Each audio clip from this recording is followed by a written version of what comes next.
ulit. Hindi, dyan naman kukunin yung ulan. Ano yan? Magagalit si...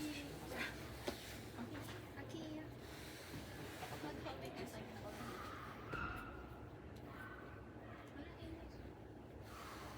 Okay na. Welcome to this week's episode of Scrap It. This week's title is The Weight of Silence. What happens when teens can't speak up? Our special guest today is Lasha Days. Our first question.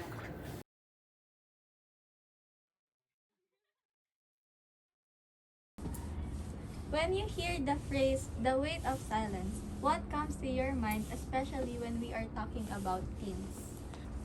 I think what comes to mind is a very common oxymoron, the deafening silence, diba? Kasi parang kaya siya oxymoron kasi medyo opposite yung words. Deafening, so parang nakakabingi, tapos silent. So paano nakakabingi yung katahimikan, diba?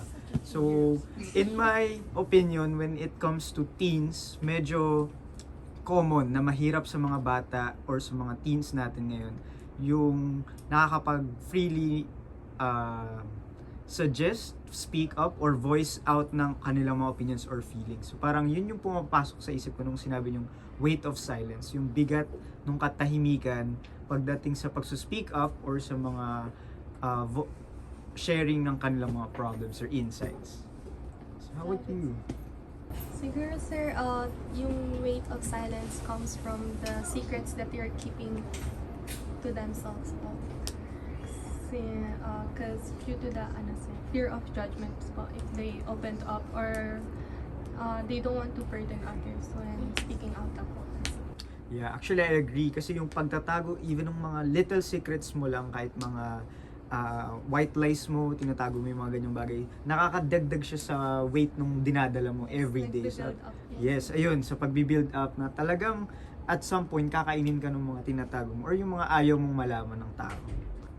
Ako, sir, I think additionally sa sinabi ni Joel na fear of judgment, especially today in our generations, parang ang layo na po ng gap sa other generations wherein mostly parang nasasabi pag nag-open up na nag-iinarte. Yeah, actually common din. Even before sa mga past generations na kapag kaya hindi masyado natatakal yung mental health before kasi nga usually binabranch siya ng matatanda na pag-iinarte, pagdadrama, or ka-OA-yan, yung mga ganyan. So actually, medyo at least now, na kahit pa paano nakakapag-share na yung mga ibang bata. Pero tama ka sa sinabi mo na yun nga, madalas pa rin i-brand ng mga matatanda, yung mga parents usually or yung mga lolo't lola natin na pag-iinarte lang yung mga ganyang karamdaman. Well said. Then commentator. Taga-validate lang si Gael.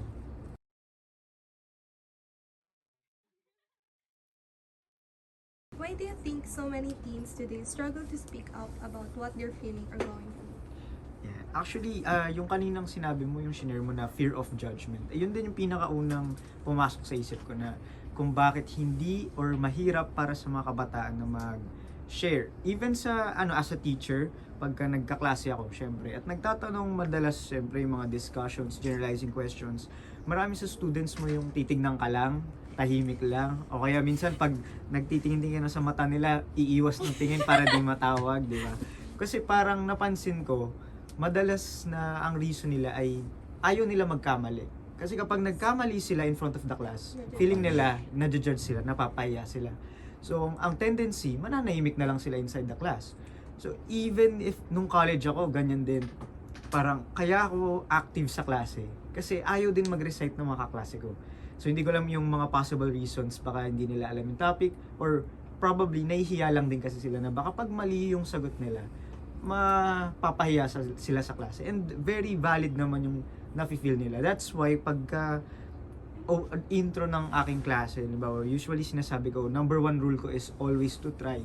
Wala sa akin kung mali ka, or even if recitation, medyo malayo yung sagot mo, as much as possible, tinatry kong gawa ng connection. Kasi nga, alam ko yung feeling na pag napahiya ka, mababawasan yung moral mo, yung kagustuhan mong mag-try ulit next time.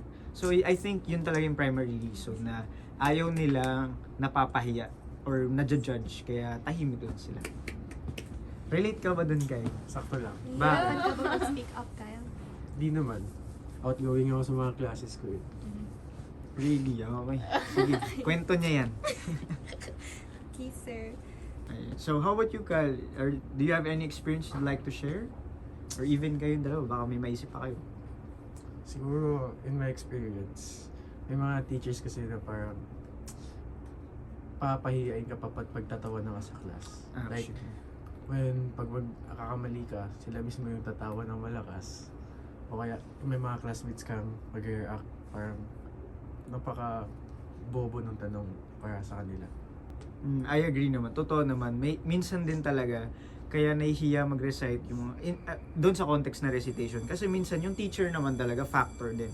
Kaya doon naman dapat may training naman din talaga. Or even sa education ng teachers, kasama naman yung handling ng students. So I see, gets naman yung point na yun.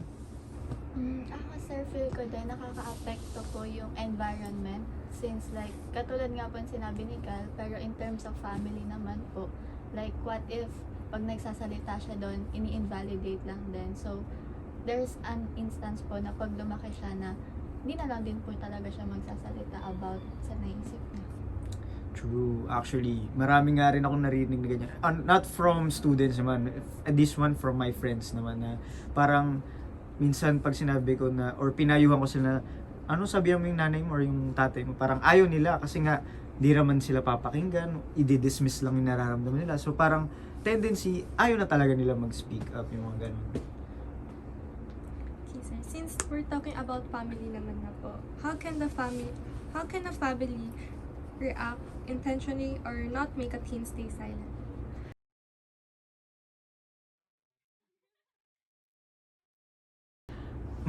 Actually, kapag kasi teens na medyo mahirap kung biglaan yan. Kasi parang awkward na para sa anak nila na, bakit biglang ganito si mommy, si ganyan. Pero, I appreciate yung effort. Pero kung ganyan, magsisimula kasi dapat yan sa pinakauna pa lang. Yung, kung familiar kayo dun sa term na gentle parenting. Ayan, diba? So parang, kung dun mo umpisahan, as in, anak mo, baby pa lang yung anak mo, nasanay mo na ganyan na hindi ka nagagalit pag nagkakwento siya, mas gusto mong naririnig yung opinion niya, yung mga pag-validate or ng mga feelings niya, doon mas makakatulong sa teens pag teenager na siya, na ganun pa rin yung gagawin niya.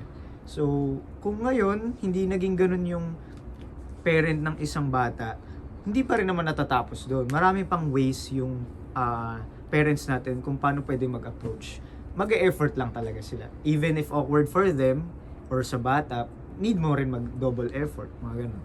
Adding sir sa sinabi mo, siguro sir, opening up a safe communication space po sir for the parent and child sir, para hindi po maging awkward or nakakahiya if mag-open up po or mag-speak out sa parents. Yes, totoo naman. Yung kasi yun nga minsan napapangunahan ng ka-OA yan ng ng reaksyon ng nanay or ng tatay. Kaya minsan nahihirapan yung mga bata na mag-speak up. So parang kung ililimit mo rin mga ganun, papakinggan mo lang talaga. Nakakatulong din yun sa mga teens natin na mag-speak up. Especially pag alam nilang no judgment naman. Siguro sir, adding to that, parang yung quote na sinasabi lagi ng parents na mas matanda sila, mas marami silang alam.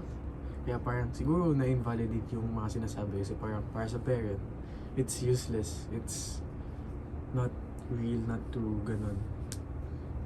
Parang ganun nga. Yeah, isa pa yung naisip ko dahil dun sa parang yung feeling na mas matanda sila kaya mas alam sila. Pumasok sa akin yung pag-sorry, paghihingi ng sorry. Kasi dun din kaakibat yun na parang dahil feeling na matanda sila, hindi sila nagsusorry. Parang kapag may nagawa silang hindi gusto ng anak nila, papalipasin na lang nila tapos okay na bigla.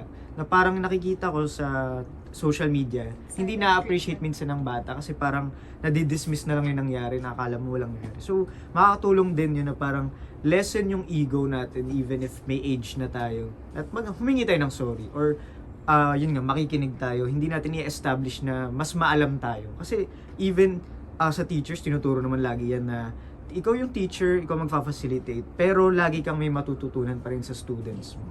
So, laging ganun din tayo as a parent din. And even as students and children or teens, dapat receptive din tayo. Hindi rin naman natin pwedeng i-dismiss yung idea na mas may alam sila kasi mas matanda sila. Syempre, that's partly true pa rin. So, parang tayo, as young ones, dapat nakikinig pa rin naman tayo. Rerespetuhin din natin yung sinasabi nila para nami-mirror nila sa atin yung gusto nating mangyari. So, yeah, that's what I thought about Kyle's sharing or insight kasi. Sir, sa sinabi po ni Kyle, ang pangit lang din po na pagdating sa parang age gap nga rin po na parang pag bata ka po, kailangan mo silang intindihin. Since parang yun yung magmi-mirror as way of respect mo po. Na parang, ikaw bata ka, dapat mag-sorry ka na lang kasi nakakatanda sila eh. Ganun po. So, I think, ang hirap nun sa bata na mag-open up. Kasi nga po, parang naghihinder po yung ganun. Yes. Yeah, naghihinder yung ganung mindset. Tama naman. Kaya at yun nga, relationship is a two-way street, di ba? Yung sinasabi. So parang kailangan talaga, hindi lang isa yung gagalaw. Kahit sa mga ganyan, yung pag-speak up.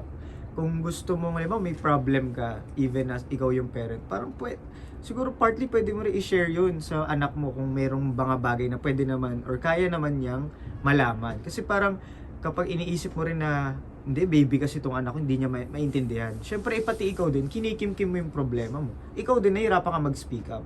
So, pati yung anak mo, pag may problema siya, tendency, lalo na kung teenager siya, hindi rin siya mag-speak up. So, yun nga maganda na two-way yan na mag-share ka para mag-share din sa yung anak mo. Masanay lang kayo na sharing yan, insights talaga yan.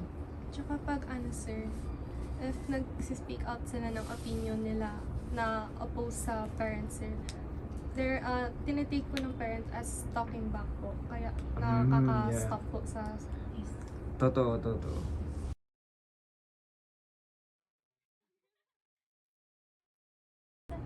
Do you think cultural or generational expectations play a role in why some teens feel like they can't speak up? Yes, yung generational na yung mga gaps, generation gaps natin. Yes, like I said kanina, parang dahil nga sa, halimbawa, generation ng boomers, sa kanila, dapat, kumbaga, resilient ka. Yun yung pinaka main trait nila. Kahit anong problema dumating sa'yo, parang dapat kayanin mo i-overcome yun by yourself, usually. Hindi sila, parang, yung suko na lang kung suko, ganun. As much as possible, gagawa nila ng paraan. Ganun yung culture na sinet sa kanila nung generation nila. That's why, hindi nila maintindihan yung sa mga bata na kapag namumroblema sila, feeling nila mabigat yung feeling na yun, di ba? So parang yun yung isa sa reason bakit mahirap mag-approach yung dalawa or yung gap na yan dapat ma-cut, kumbaga. So talagang hindi natin madedenay na mayroong reason din yung generational gap na yan kung bakit ganyan yung effect nila sa mga teens, sa mga adults and so on. Kayo ba? May iba ba kayong napapansin? Siguro them being too resilient. Too resilient. Parang times na hindi kaya ng ego nila i-let down na baka di talaga mag-work yung specific thing na yun. Parang mas magiging persistent pa sila na tatapusin nila yung gagawin nila yun kahit parang halata nang wala na.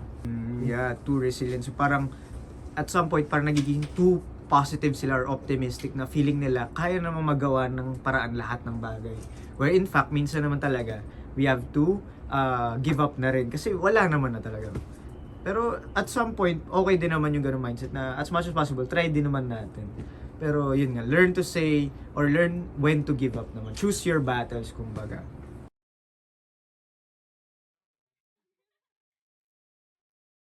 What kind of support makes a difference for a teen who's afraid to speak up? What kind of support? Moral support, di ba? Emotional. Emotional support. Basta parang pinaparamdam dun sa teen na may kasama siya. For example, yung dun sa movie na Sunshine, di ba? Parang actually isa yun sa natuwa ko sa sister niya, yung sister ng bida. Kasi ine-expect mo dahil parang, hindi ko alam kung batang ina din siya, yung ate niya. Pero kasi marami na siyang anak. May anak na rin siya, tapos mukha naman siyang bata pa. Pero ang ine-expect ko kasi dun sa movie na magagalit sa kanya. Pagsasabihan siya, bakit ganito, ganyan, ganyan. Pero natuwa ko nung dun sa hospital scene na yung doktor pa yung Yes, pinagalitan sir. niya na bakit ka mag-anak pa ka ba namin, yung gano'n. Tapos wala akong any emotion na na-feel sa atin na parang, bakit ganito yung ginawa mo, bakit ka yes, bakit ka nagpaganyan, ba't hinayaan mo itong mangyari sa sarili mo? Parang ang nangyari, sinuportahan niya talaga. Pinakita niya yung emotional support na kailangan nung kapatid niya nung time na yun. Kaya parang yun yung one way para for teens to speak up or to voice out their problems. Ipapakita natin na hindi natin sila i-judge. Na maiintindihan lang natin sila. Hindi natin, alimbawa yung mga problema natin, ginawa natin to, so ayaw nating maulit ng anak natin. Hindi tayo dapat maging strict na wag mong gagawin to, ganyan. Hindi kasi nila naiintindihan. So kung at some point nangyari yung mistakes nila, ay mistakes mo, ginawa din nila. So parang ang best way na magagawa natin is to pakita natin na andito tayo for them. So yun nga, parang yun talaga yung nakita ko doon sa movie na Sunshine. Pinakita yung support ng ate niya, which is nakatulong para kay Sunshine. 'Di ba nung kinausap siya nung parents nung guy, na sabi willing silang System. panagutan, yung ganyan, magiging responsible sila. Pero ayaw ni Sunshine. Tapos anong naging reaction ng ate niya? Wag niyong pilitin yung kapatid ko, umalis na kayo. 'Di ba? So parang hindi niya napinilit na, oo nga, ito, sagot na nila, o ganyan. So parang, it's all about what Sunshine wants. Kasi siya yung magdadala nun. Kung iisipin mo at some point, pwede siyang maging economical leverage nila. Pwede nilang kuhaan ng pera yung tatay, di ba? Kasi mukhang may mapera naman. Pero, hindi niya ginawa. Hindi niya sinuggest yun sa kapatid niya. Kasi ang priority niya, yung pakiramdam ni Sunshine at yung health niya. At yung mga pangarap niya. So dahil dun, nakakuha ng kakampi si Sunshine. Feeling niya meron siyang matatakbuhan, which is yung ate niya. So parang yun din yung mga kailangan ng teens natin ngayon, na kailangan nila ng support. Either as a friend, as a parent, or kung sino man. So even kayo, kung may mga classmates kayo nagkukwento sa inyo ng problems, paramdam nyo lang din sa kanila na meron silang avenue to share their problems or their insights. So even yung mga teachers, pwede naman nilang maging friend, kumbaga, if outside naman nung session, nung schedule nila. So, yung mga ganong bagay, para mas madali tayong malapitan. And siguro to add on that din, once magkwento, magrant, or magsabi ng stuff about that, and if you're going to, siguro, ang word na pwede na magamit, deeply analyze with another person, or Deeply analyze what happened or what said, Reflect, gano'n. or to reflect with what the person said, sana kwento it ng buo. Na parang, there's no chapter left. Kwento it from chapter 1 to the end chapter. So para to remove any biases. To kumbaga. remove parang, kasi yung iba kasi, pag nagkikwento, parang selective eh. So parang, ang naging doon, na-frame yung isa. Then yung isa naman na nagkwento, siya naman yung parang naging masama. Parang siya yung nagkakaroon ng thought na sana di na lang pala ako nagsabi ng gano'n. Sana di na lang pala ako nag-rant. Sana di na lang din pala ako nagkwento. Oo, totoo. Meron ako, sorry sa best friend ko, kakwento ko lang yung na-share niya sa akin, na parang meron siyang another friend na nagkwento ng side ng story sa iba niyang friends. Tapos pagdating dun sa iba niyang friends, kinuwento sa iba, na nagbago na yung story. Na parang nabaliktad, naging iba na yung kinalabasan. And because of that, syempre, nakakahinayang na, ay, dati nga, hindi ako nagkwento yung ganyan. So, tama din naman, may point din yung sinabi ni Kyle na parang, pag nag-confide sa'yo yung isang tao, make sure na as much as possible nga, wag mo ikwento sa iba kasi ikaw yung pinagkatiwalaan. Pero in case na pinayagan ka niya na ikwento sa iba, make sure din naman na hindi ka nagseselect lang ng information yung kakwento. Ikwento mo yung both a negative and positive side nung kwento or nung tao para naman yung kakwentuhan mo wala ring bias. Kumbaga makakapagbigay siya ng payo niya ng equal, tinitingnan equally yung perspective. That's a thing of misinformation. Tapos parang alam mo naman yung kunento, pero pinili mo pa din yung kikwento mo. Totoo. And sometimes hindi natin alam anong motive din, kung anong reason for that. Baka naman din nakalimutan lang yung ibang info, pero yun yung danger din talaga. Baka for personal. Yeah. Adding sir sa sinabi mo kaninang support sir, siguro sir, it's already a big deal po if you're just there to listen po, don't have to say anything, para ma-feel po nila na may willing to, to be there for them whenever they're feeling down po. Yes. Actually may naalala tuloy ako doon na parang yung listening skill mo na parang minsan pag nagko-confide sa yung tao, okay din na itanong mo siya na ano ba kailangan mo, comfort or solution? Parang kung comfort, makikinig ka lang. Pag solution, tutulungan mo siyang magbigay ng mga pwede niyang gawin.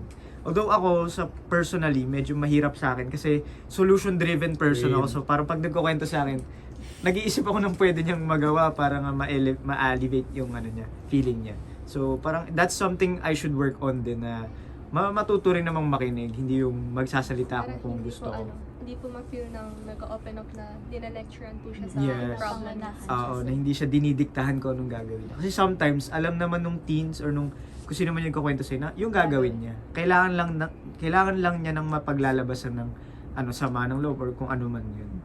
To add up, sir, like sa Sunshine, like yung emotional support talaga is very big deal since parang may isa pong scene doon na patulog na po ata si Sunshine, then yung ate niya parang Biglang tumabi yumakap. po sa kanya, tapos parang wala pong scene na na parang kinwestiyon niya si Sunshine na bakit ka nabuntis, bakit ginawa mo yan. Instead na parang sinabihan niya nakakampi mo ko, na kahit Yes. anumang desisyon gagawin mo, suporta ako. So parang naging isang way yon para parang ma-lighten yung mood and parang yung bigat na iniisip ni Sunshine. Yes, totoo. Kahit di siya nag-speak up or parang nag-rant kay ate niya, pero sir, naging help yon para mas lalong maalam niya kung ano yung tamang gagawin.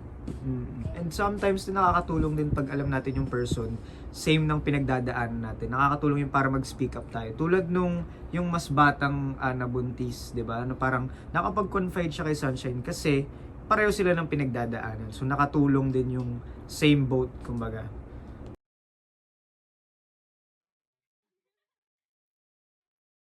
If you could give advice to adults who wants to help, what would you tell them? Just siguro lend your ears, kumbaga. Yun yung pinakamahalaga na matuto lang din tayo makinig. Pag pinapakinggan natin sila without any judgments, hindi nakikita yung sa mukha natin yung mga subtitles, 'di ba? Sabi nila, minsan may mga mukhang may subtitle. Remove So kapag the judgment. yes, yun. Pag mawawala lang yung mga ganyan, makakatulong talaga yun to help process yung emotions, yung mga saloobin or other mental health issues na maaaring ma-encounter ng isang bata.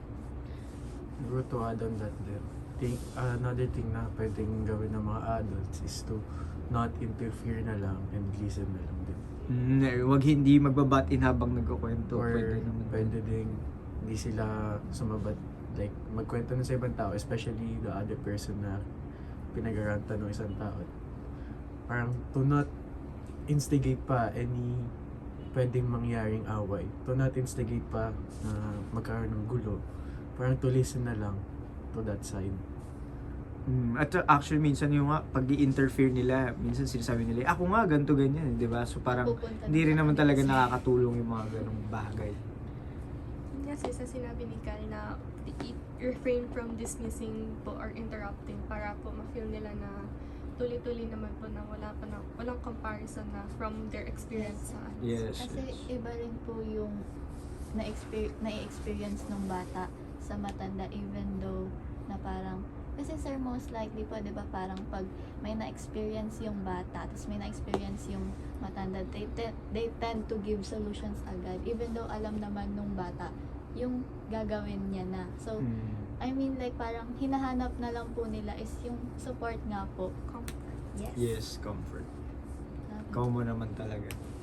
I think dahil din naman kasi yun sa kung paano pinalaki yung mga parents. Minsan nasa culture sa bayan, nasa culture, tradition, culture ng mismong generation. So, kaya parang kailangan talaga two-way yan na magkaintindihan kayo. Meet halfway kung saan kayo, syempre, mas okay pareho.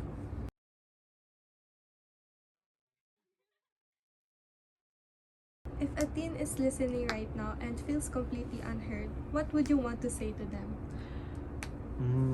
Na lagi silang may karamay or may kasama. Even baka kasi yung mga ganyong bagay na feeling nyo unheard kayo, hindi kayo napapansin. Baka ang possible din na reason is nasa maling kwarto ka, nasa maling area ka.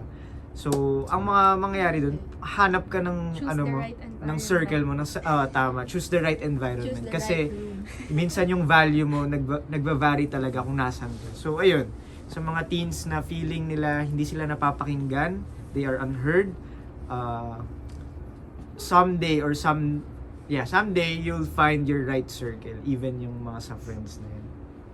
And siguro to add on that din, To add, parang ano din, parang know what you did right and know what you did wrong. Parang, syempre, di naman always maano yung tama mo, di naman always maano mali mo. Pero syempre, you have to be honest din kung saan ka nagkamali at be confident with yourself kung saan ka tama. Parang, di naman pala ganito yun.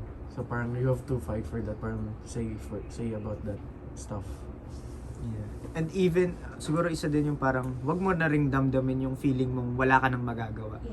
Kasi parang, halimbawa, pagbalik tayo sa recitation, kasi students naman yung context din natin na kapag gusto mong mag-recite pero feeling mo mali ka, pwede ka magtaas tapos sabihin mo sa teacher, o try lang po sir, o try lang po ma'am. Hindi ko po sure, pero eto po ba? Ganyan-ganyan. So parang actually yun yung naging technique ko nung college na ako, even nung high school pala. Kasi meron akong moment nung grade 6 na napahiya ako sa klase kasi nga tumawa yung sasagot ko. Parang food chain kasi yun, tapos parang magbibigay animal. Tapos ang sabi ko, bind. Kasi sa notes ko, bind nakalagay. Tapos sabi ng teacher ko, baka bird. So parang, edi na-realize ko, baka bird nga. So parang natawa. So feeling ko napahiya ako nun, di ba? Pero pagdating ko nung high school or senior high, parang naging, even college, naging line ko na sa teacher ko, sir, try. Tapos magre-recite ako.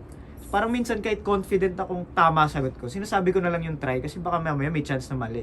'Di ba? Pero dahil dun sa point na sinasabi ko yung try lang sir, try lang ma'am, parang kapag mali ako ng sagot, hindi ko na siya masyado iniisip kasi sabi ko try lang naman, 'di ba? So bakit ko pa iisipin or i-overthink yung sagot ko? So minsan ayun, mga nakakatulong din yung ganun in terms of recitation na paparamdam mo rin na open ka, na mali ka. Pwede rin yung ganun, na hindi ka laging tama. So, yan. Nadagdag ko lang din sa sinabi. Siguro another thought, parang tayo. parang not take it too seriously. Parang take it as a joke na lang. If napagtawanan, tawa ka na lang din with it. Kasi alam mo na din naman nagkamali ka, gawin mo ng katatawanan yung pagkakamali mo. Grabe naman. Parang instead of Hindi mapahiya ka naman dahil tumawa sila, sumabay ka na din sa tawa nila. Pwede naman, para ipahalata mo na nagjo-joke ka lang din. Okay lang naman yung mga. So, at di para yung mga ganun lang kasi, para hindi bumibigat sa pakiramdam mo na hindi may isip or may instill sa'yo na, sige, wag na lang ako magsasalita. Mananahimik na lang ako kasi ganito yung nangyari. So, even yung mga mini uplift mo sa sarili mo, makakatulong yan para ikaw mismo magvo-voice out ka ng mga nararamdaman mo. Mga ganyan. Okay. Next. Sa choose the right environment, sir, siguro piliin yung mga taong you trust talaga, sir, na susuportahan ka kahit anong sabihin mo, sir. Pero hindi stop to the point na tinotolerate yung mga bad Yes. stuff, sir. Totoo. Ayun, sir, na right people will, sir, Help you. help you na marinig ka talaga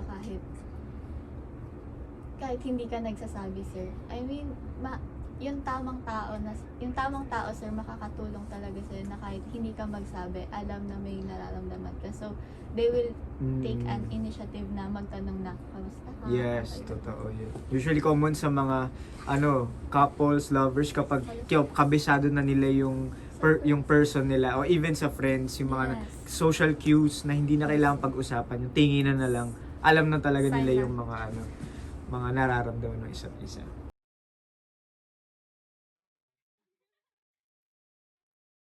What's one small step we can all take to make silence a little lighter for someone else? Small step. Siguro, sir, yun nga, sir, Being sa sinabi ni inclusive. Vanessa na we can start always, Mag-ask. yes, sir, mag-ask na, kamusta ka? How have you been? May problema ka ba? Like that, sir. Para alam po ng person na there's someone who's willing to listen and can help with their problems. Yes, Yes, sir. yung mga random check-ups mo sa friends mo na magme-message ka na out of nowhere, o kumusta ka, or parang, naalala kita, ganyan, may something ba, mga gusto mo mag-share, or catch up tayo, parang kape, kung nagkakape kayo, or matcha, ganyan. Siguro sir, Yeah. factor din po yung Matcha. Yes. pag nag-a-ask being genuine po, para alam po nilang real Na po yung open. concern Totoo kasi. naman. Kasi yung iba nangangamusta Sarcastic. lang tapos mangungutang May pala favor sa'yo, di ba? Or may favor sa'yo. So tama naman. Yung hindi ka lang dapat dahil may purpose ka. Sana ang purpose mo pag nag-chat ka is kamustahin talaga yung tao. Genuine concern. Tama. Yes, sir. I mean, sir, na parang ang daling pakinggan ng kamusta ka pero minsan ang hirap niyang sagutin. Na Mm. parang ang dali niyang itanong pero hindi siya natatanong talaga madalas in a genuine and sincere way, sir. Yes, totoo. At minsan din talaga nagtatago na lang sa okay lang yung isang tao kahit alam niyang hindi. So parang minsan ayaw niya nang idamay sa problema niya yung ibang people, pero that's why important for them na iparating natin or iparamdam natin sa kanila na they have someone to lean on lagi. So ayun. Dana, sir. Alright. And that concludes our this week's episode. Yeah. So comment down kung ano mga natutunan nyo or mga gusto nyong insights dyan. We'll listen Comment. to your We insights. listen and we don't judge. Yes, we listen and we don't judge. Tama. Yes. See you next week. Oh,